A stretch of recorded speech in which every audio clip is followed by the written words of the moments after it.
Hari ini dalam program Life Unlimited, kita akan membahas bagaimana kita mengalami kabar baik. Hidup yang ditransformasikan Tuhan. Mau mengalaminya? Karena itu, mari kita masuk bersama-sama dalam program Life Unlimited.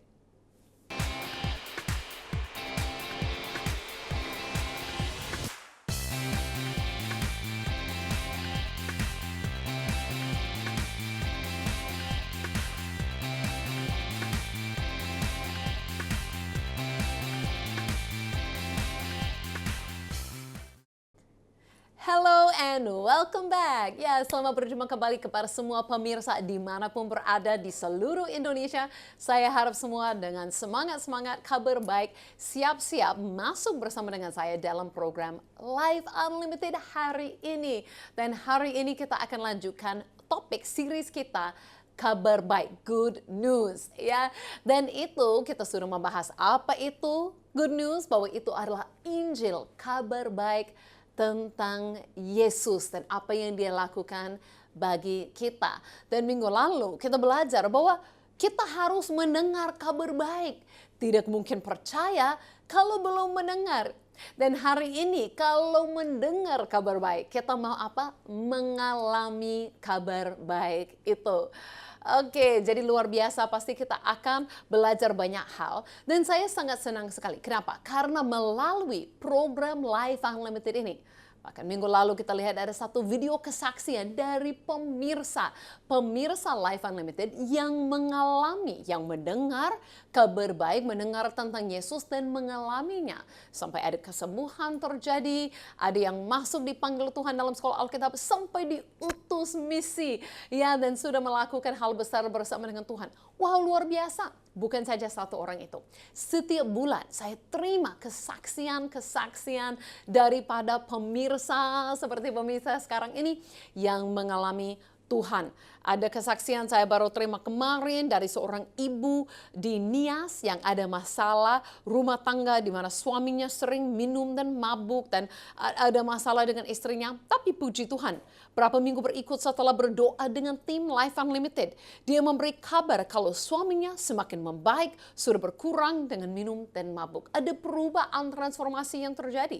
Ada lagi kabar dari seorang ibu dari Halmahera yang kemarin meminta doa awal bulan itu untuk ibunya yang lagi sakit, dan puji Tuhan 2 minggu berikutnya dia memberi kabar demikian bahwa salam ibu, terima kasih banyak, mama saya sudah sembuh oleh Tuhan. Terima kasih buat doanya, Tuhan memberkati pelayanan ibu. Ya, terima kasih banyak. Dan memang itu benar, itu Tuhan yang memberi kesembuhan. Kita bisa lihat banyak kesaksian yang lain-lain. Ada lagi kemarin yang meminta doa supaya dapat pekerjaan dan dipanggil lagi. Ini dari seseorang bapak dari Kalimantan Selatan.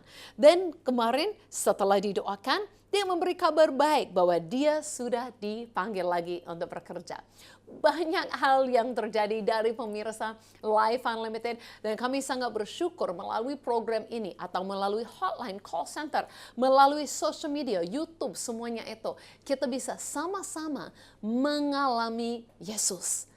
Jadi mari kita masuk untuk hari ini programnya, apa yang kita mau bicarakan. Mari kita kembali kepada ayat yang kita sudah baca kemarin itu. Ini ayat tentang tema kita, kabar baik atau good news. Kalau kita baca dalam Roma 1 ayat 16 sampai 17. Rasul Paulus katakan, sebab aku mempunyai keyakinan yang kokoh dalam Injil, karena Injil adalah kekuatan Allah yang menyelamatkan setiap orang yang percaya. Pertama-tama orang Yahudi, tetapi juga orang Yunani.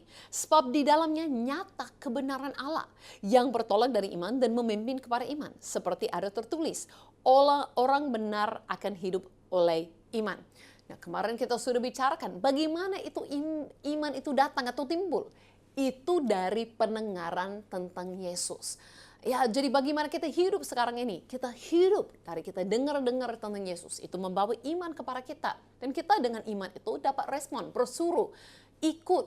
Ya, ikut Yesus yang menjadi keselamatan bagi kita. Jadi berkata bahwa Injil ini, kita memiliki keyakinan dalam Injil. Kenapa? Karena Injil itu adalah kekuatan Allah. Jadi pertama hari ini saya mau mengatakan bahwa kabar baik itu menyelamatkan. Kita membawa kabar baik. Pengalaman pertama kita kalau kita mengalami Yesus, pengalaman pertama itu adalah bahwa kita tahu bahwa Yesus menyelamatkan. Dan kita terima ya saat kita dengar kabar tentang Yesus itu membawa iman kepada kita, masuk dalam hati kita. Dengan iman yang datang daripada Yesus, kita bersuruh minta tolong kepada Tuhan. Kita sadar bahwa kita tidak dapat menyelamatkan diri sendiri. Dengan semua perbuatan baik, dengan semua hal yang kita lakukan, itu tidak cukup. Dan karena itu saat kita bersuruh kepada Tuhan, kita diselamatkan. Makanya saat kita mendengar kabar baik, Injil tentang yang Yesus lakukan, tidak hanya sampai mendengar. Kita respon kepada itu, respon kepada Yesus, dan kita dapat mengalaminya. Terutama mengalami keselamatan. Jadi kabar baik membawa keselamatan yang kita dapat mengalami daripada Tuhan. Makanya Rasul Paulus tulis di sini di kitab Roma. Dia memiliki keyakinan yang kokoh dalam Injil. Dia percaya bahwa Injil itu memiliki kuasa Tuhan dan dapat menyelamatkan. Karena itu kita akan lihat saat Rasul Paulus pun keliling-kelilingi. Pernah ada satu tempat di mana seharusnya dia hanya berlibur atau menunggu. Tapi dia nggak tahan. Dia melihat kesempatan untuk orang lain mengalami Injil kabar baik tentang Yesus. Di mana itu? Di kota Athena. Kebetulan saya baru ke sana kemarin, jadi mari ikut saya dalam video klip yang singkat ini. Hari ini saya baru tiba di Athena. Sama seperti Rasul Paulus sekitar 2000 tahun yang lalu. Saat dia tiba di Athena, dia datang dari tempat di mana dia baru dianiaya. Dan dia datang ke Athena bukan karena ada rencana pelayanan sebenarnya. Dia datang ke sini untuk cari waktu diam-diam dan menunggu teman-temannya pelayanan untuk datang. Jadi dia lagi dalam masa menunggu saja. Tapi kita tahu kalau Rasul Paulus tidak hanya bisa menunggu-menunggu, dia tidak bisa diam-diam. Dia selalu bergerak karena saat dia berjalan-jalan di kota Athena ini yang sangat cantik sekali, dia melihat begitu banyak patung-patung dan dia hatinya rasa sedih. Orang di sini tidak mengenal Tuhan yang hidup. Mereka masih menyembah patung-patung yang lama. Jadi karena itu Rasul Paulus dengan sedih hati mulai berbicara, mulai memberitakan Injil, membawa kabar baik kepada mereka. Jadi seharusnya dia dalam masa untuk ambil waktu diam-diam, menunggu dari berbahaya, atau mungkin libur dan istirahat saja. Tapi dia tidak bisa lupakan hatinya yang dia memiliki untuk jiwa-jiwa. Membawa kabar baik kepada banyak orang. Dia tahu bahwa harus ada saatnya mereka harus mengenal Tuhan dan tidak menyembah sesuatu yang tidak berarti sama sekali. Nah, saya merasa ini satu pelajaran bagi kita. Kemanapun kita pergi, apapun yang kita lakukan, kita tidak bisa memisahkan diri kita, aktivitas kita daripada hatinya Tuhan. Rasul Paulus tahu hatinya Tuhan adalah semua manusia mengenal dia. Jadi saat dia lagi libur dan cari tempat tenang dari berbahaya, dia sekaligus membawa hatinya Tuhan. Merasa sedih mereka menyembah patung-patung, makanya dia ambil kesempatan memberitakan Injil. Dan ternyata saat dia memberitakan Injil, dia dapat kesempatan memberitakan Injil di tempat kota yang tertinggi di sini, dan ada orang yang percaya. Wah, pelajaran yang luar biasa sekali. Kita juga hari ini berjalan-jalan di kota Athena sama seperti Rasul Paulus.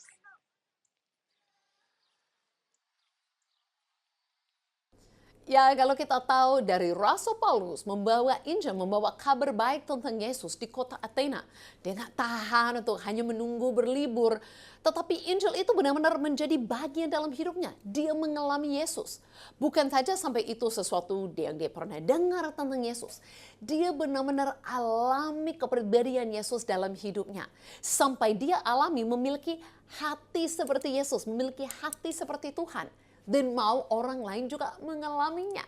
Nah, itu yang terjadi kepada kita semua. Itu juga yang saya alami. Kenapa saya memiliki program Life Unlimited ini dan bicara terus tentang Yesus? Karena apa yang saya alami terlalu baik.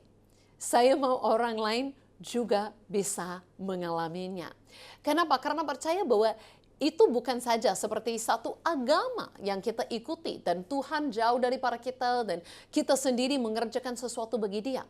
Saat kita percaya kepada Yesus, Yesus yang sudah mati bagi dosa kita, Yesus yang sudah bangkit dan mengalahkan maut dengan hidup baru, dan Yesus yang naik ke surga, memerintah dan bertata, adalah Yesus yang saat kita bersuruh kepadanya, Dia kirim rohnya, hadirannya kepada kita dan masuk di dalam kita, menjadikan kita ciptaan yang baru.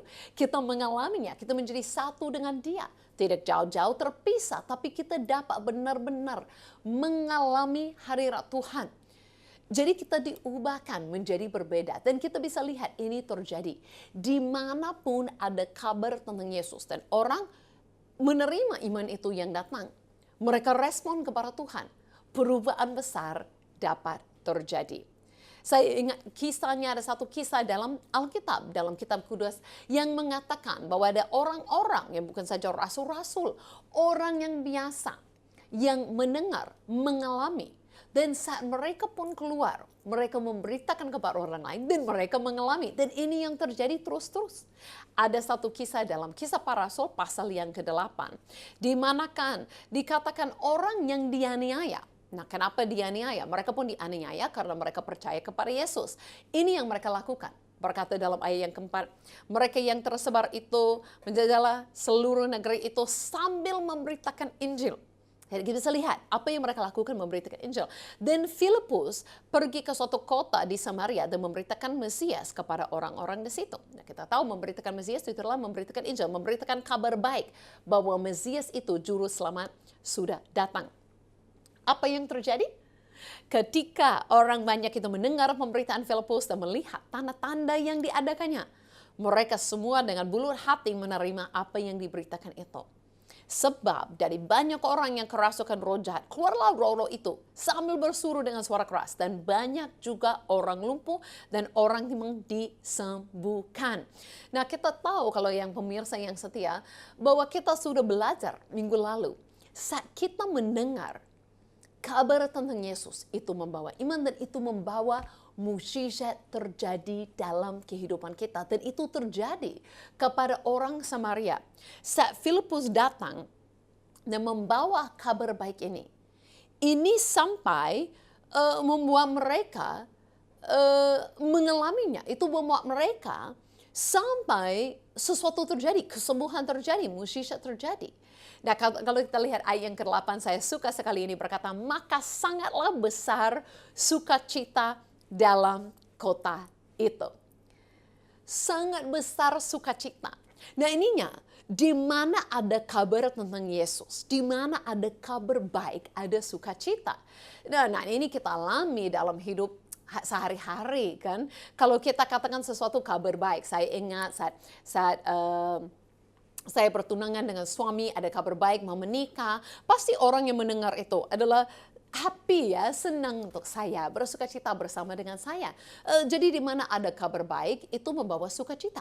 Nah, tidak ada perbedaannya. Kabar yang terbaik yang ada di dunia adalah kita tidak harus susah-susah, terpisah dengan Tuhan, tetap bergumul dengan dosa. Juru selamat sudah datang. Itu kabar baik. Yesus sudah datang. Yesus sudah mati bagi kita, menjadi korban sempurna bagi dosa kita.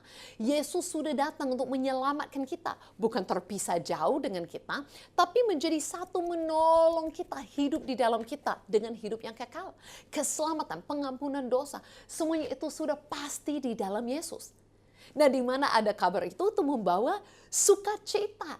Makanya kita bisa lihat bahwa kabar baik membawa perubahan besar. Di mana ada kabar tentang Yesus, di mana ada Injil, itu membawa perubahan yang besar. Saya bisa ingat saat saya pernah baca kisah ini tentang Filipus pergi ke Samaria dan satu kota penuh sukacita. Saya pernah minta ini, saya masuk satu kota ya di Sumatera dan saya lihat di situ ada stadion. Kami minta izin untuk membuat acara di situ, membawa kabar baik ini. Dan kebanyakan orang yang datang belum pernah dengar tentang Yesus sebelumnya. Dan saat mereka dengar itu luar biasa sekali, sekalipun mereka belum pernah dengar tentang Yesus. Hal-hal luar biasa terjadi. Ada seorang ibu dengan tumor besar di lehernya. Dia memiliki kanker sudah 5 tahun. Sudah tidak ada harapan, takut untuk beroperasi. Tetapi di lapangan itu dia bersuruh kepada Yesus untuk pertama kalinya. Dan tumor itu mengecil, mengepas sampai tidak ada lagi. Ada seorang bapak, ada seorang lelaki yang ada buta dalam matanya. Dan di dalam nama Yesus mereka mengalami itu terjadi. Perubahan yang luar biasa. Matanya jadi cerah, dapat melihat kembali. Oh, mereka sampai menangis, bersyukur, terharu oleh apa yang Tuhan lakukan. Dan seperti ini, kemanapun kami pergi di kota hari itu. Seperti inilah, ada sukacita. Ada orang yang ceritakan, oh ternyata sekalipun sebelumnya kami tidak percaya kepada Yesus, kami memanggil namanya, dapat juga musisya, dapat juga sembuh, dapat juga begini. Dan itu tidak harus bayar dengan sesuatu, melakukan sesuatu. Wah, sukacita ada dimanapun kami pergi hari itu. Jadi itu masih dapat terjadi hari ini. Bukan saja kepada orang-orang 2000 tahun yang lalu. Tetapi apa yang mereka alami, juga kita bisa alami hari ini. Bahwa kabar baik tentang Yesus, Injil itu membawa perubahan besar. Mungkin bagi satu kota, atau mungkin bagi hidup pribadi kita, mungkin bagi keluarga kita. Seperti kesaksian-kesaksian yang saya baca tadi. Itu adalah orang-orang yang mengalami, bukan saja nonton program TV. Harapan saya jangan kita hanya sampai nonton program ini. Jangan hanya nonton, lihat ini Susan Hoover orang bule bicara. Ya kan, tapi kita sama-sama mengalami Yesus. Kita sama-sama apa yang kita mendengari itu bawa perubahan besar dalam hidup kita. Itu bawa hal yang luar biasa kepada kita. Nah, saya lihat ini berkali-kali terjadi. Ya, kenapa? Karena banyak orang yang dengar program ini. Seperti kesaksian kita lihat kemarin. Dengar pemirsa, dengar program ini. Kadang-kadang tergerak untuk belajar lebih dalam lagi. Masuk sekolah Alkitab. Dan mengalami 2 tahun di mana mereka benar-benar dengar setiap hari tentang Yesus. Dan mengalami perubahan yang luar biasa sekali. Ya, jadi ada Yesus, kita lihat kepada Yesus. Itu bukan saja belajar satu topik, satu teori. Tapi itu benar-benar mengalaminya. Karena kasih Tuhan bagi kita sungguh-sungguh besar. Karena itu kita bisa masuk dalam satu lagu di mana kita ingat kasihnya. Ingat apa yang Yesus lakukan. Dan saya percaya saat ingat, saat nyanyi seperti ini pun. Siapa tahu sesuatu yang luar biasa terjadi. Mari kita datang, ambil waktu bersama-sama untuk menyanyikan dan menyembah Tuhan dalam lagu ini. Kasih-Mu bebaskanku, lepaskan dari belenggu dosaku, darah-Mu sucikanku, hanya Yesus, hanya Yesus. Kasih-Mu bebaskanku, kasih-Mu bebaskanku, lepaskan dari belenggu dosaku, darah-Mu sucikanku, hanya Yesus, hanya Yesus.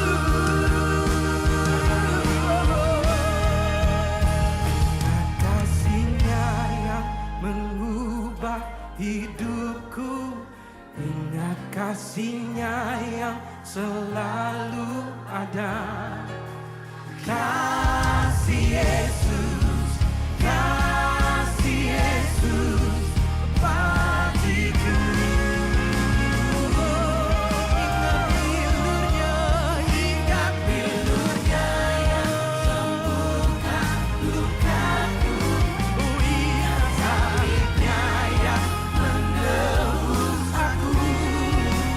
Kasih Yesus, kasih Yesus, oh kasih Yesus, kasih Yesus, hanya kasih Yesus, kasih Yesus bagiku.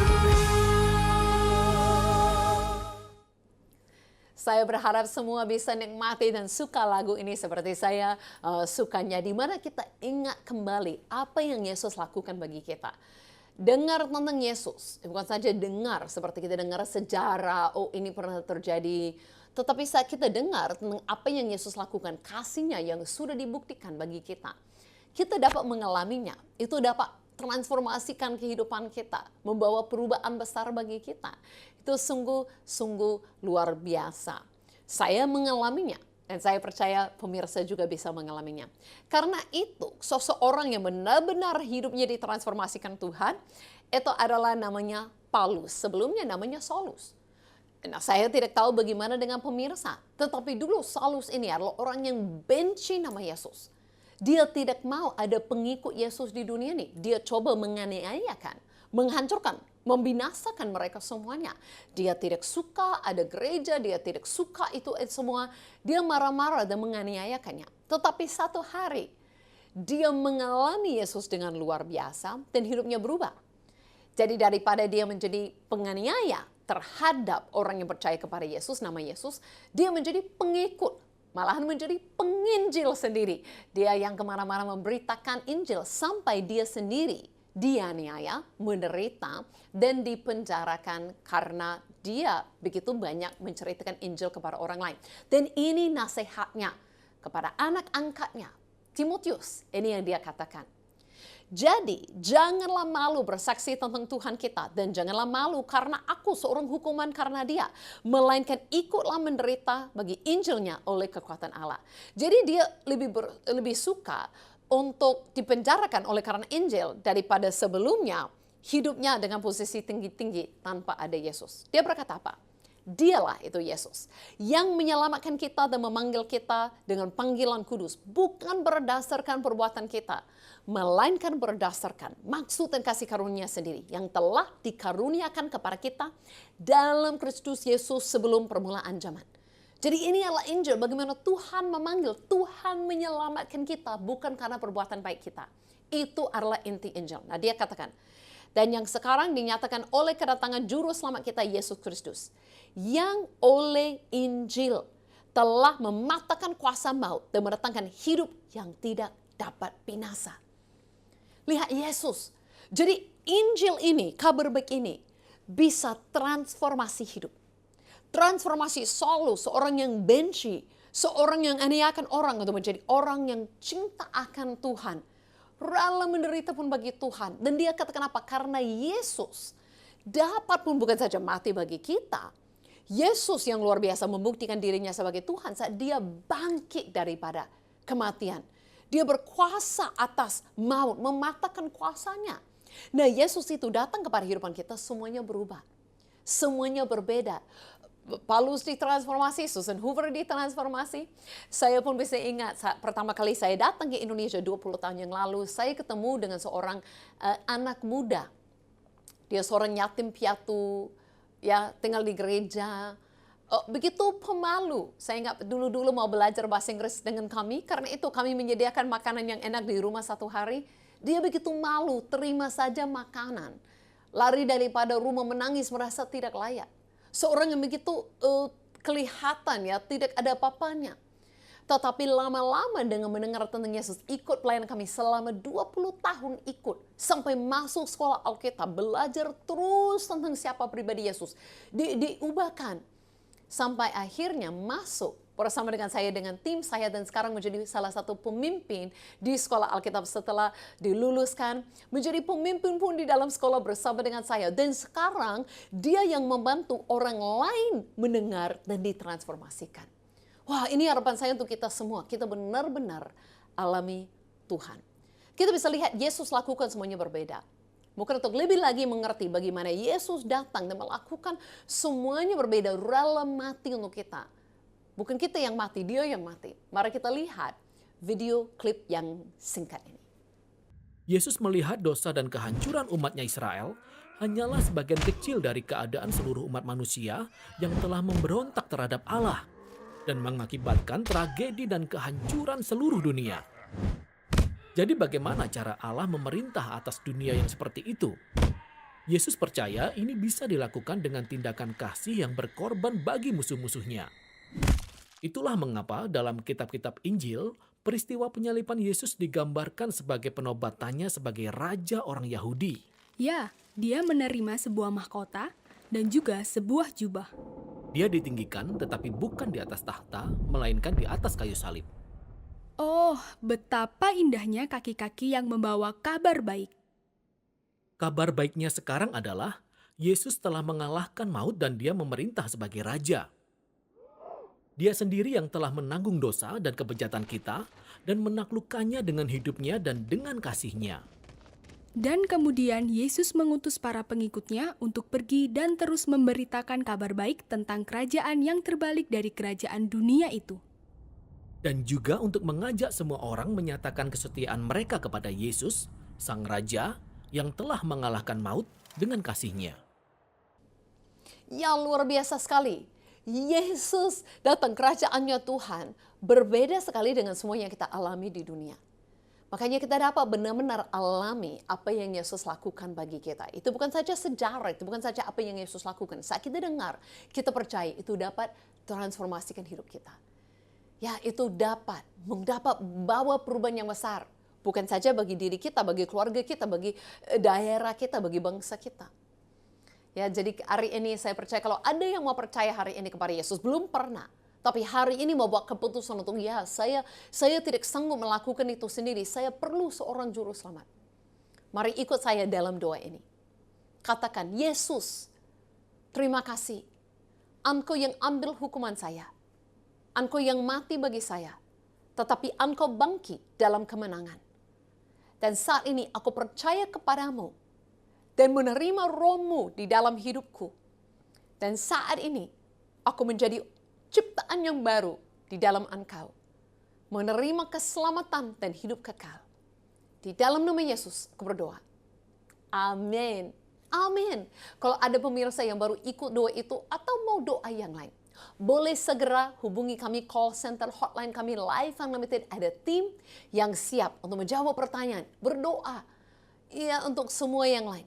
Boleh segera hubungi kami. Dan untuk kita semua yang lain pemirsa, kita akan jumpa lagi minggu depan di dalam program ini, Life Unlimited. Sampai jumpa lagi, Tuhan Yesus memberkati.